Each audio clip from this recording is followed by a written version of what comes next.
hót đi chim, hót cho mặt trời hồng quê ta. hót đi chim, hót cho đời nhọc nhằn trôi xa.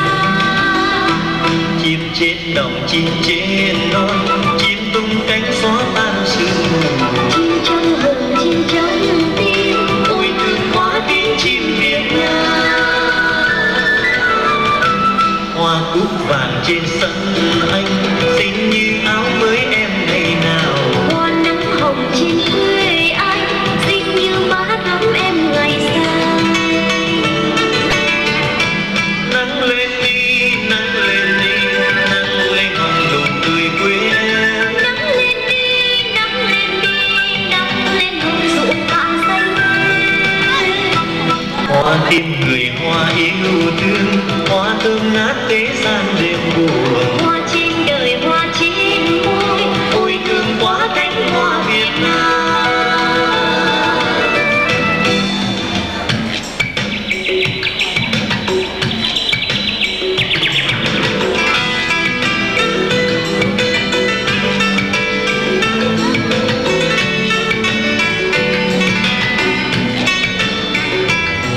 trăng sáng ngời trên non xa, trăng xua bóng tối trong hồn ta. Sáng lên trăng, sáng lên trăng, sáng cho người tìm về bên nhau. Sáng lên trăng, sáng lên trăng, sáng cho tình người nợ đêm sâu. Trăng muôn đời, trăng muôn bao nhiêu hoa, bao nhiêu nến thắp lên trong hồn. Yêu quê mẹ, yêu quê cha, yêu luôn những mái tranh làng xa.